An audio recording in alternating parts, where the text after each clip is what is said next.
La pregunta sobre cuándo nació España parece sencilla, pero encierra un fascinante viaje a través de milenios de historia, identidad y transformación. Más allá de fechas y eventos concretos, nos sumergimos en un relato donde se entrelazan pueblos ancestrales, imperios, reinos y, sobre todo, ideas que forjaron lo que hoy conocemos como España. Nuestro viaje comienza con los pueblos ancestrales que habitaron la península. Los íberos, de origen no europeo, y los celtas, de raíz indoeuropea.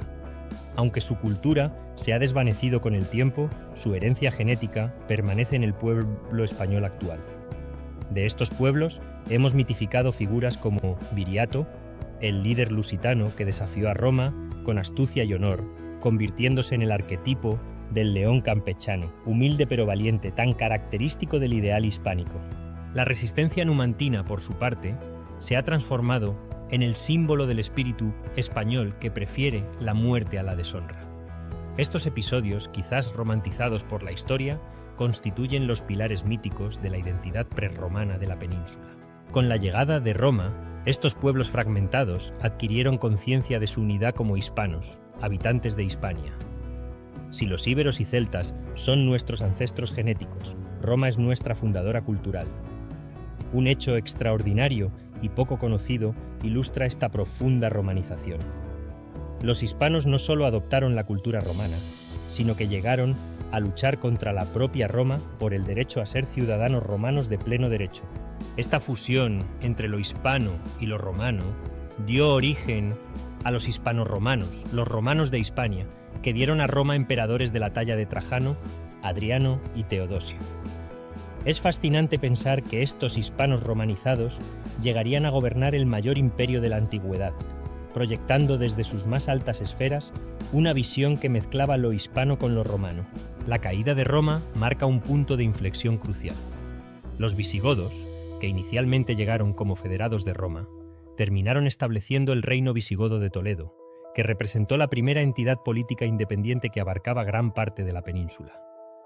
Esta secesión del poder romano, pues no había un estado hispano unitario antes de Roma, sentó las bases del concepto de España como entidad diferenciada de Hispania. Un momento decisivo ocurrió cuando el rey Recaredo se convirtió al catolicismo en el Tercer Concilio de Toledo en el año 589 después de Cristo, estableciendo la unidad religiosa en el reino.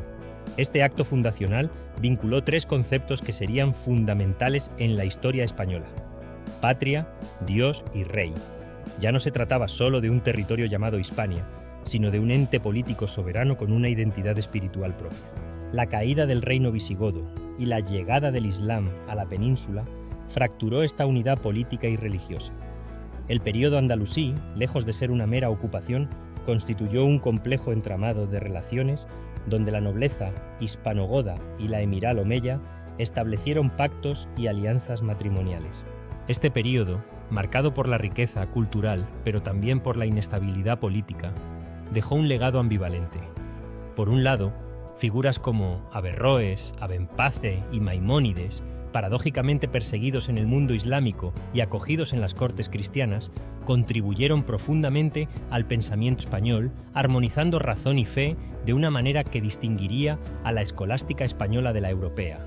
Mientras tanto, en el norte peninsular, los reinos cristianos comenzaron un proceso que erróneamente se ha denominado Reconquista. Desde una perspectiva histórica más precisa, se trataría de una restauración de la unidad espiritual española, pues no se recuperó el reino visigodo de Toledo ni se reinstauró su estructura política. Este proceso forjó el espíritu de cruzada que caracterizaría a la monarquía hispánica posterior, que combatiría al turco en Lepanto y Viena, al protestantismo en los Países Bajos y proyectaría su visión al Nuevo Mundo.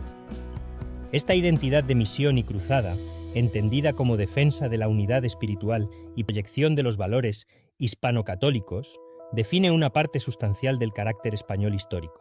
La culminación de este proceso llegó con la unificación política bajo los reyes católicos y, posteriormente, con el establecimiento del Reino de España como lo conocemos hoy, principalmente durante los reinados de Felipe V y Carlos III. Esta nueva entidad política superó, al menos jurídicamente, los marcados regionalismos previos, estableciendo la igualdad de todos los españoles ante la ley. Es particularmente interesante la concepción española de la monarquía diferente a la de otras naciones europeas. Mientras los monarcas absolutistas de Inglaterra o Francia derivaban su legitimidad directamente de Dios, la tradición española contemplaba al rey como designado por la voluntad del pueblo español, que cedía voluntariamente parte de su libre albedrío para ser gobernado. Esta visión, arraigada en la escolástica española que armonizaba fe y razón, anticipaba conceptos que Europa conocería más tarde con la Ilustración. ¿Cuándo nació España? Como se desprende de este recorrido, la respuesta depende de qué entendamos por España. Si hablamos del concepto geopolítico actual, podríamos situarlo en el siglo XVIII con Carlos III. Si nos referimos a la idea de una entidad política independiente con identidad propia, deberíamos remontarnos al reino visigodo. Y si exploramos sus raíces culturales más profundas, tendríamos que buscarlas en la romanización de Hispania y en las epopeyas míticas de los pueblos prerromanos.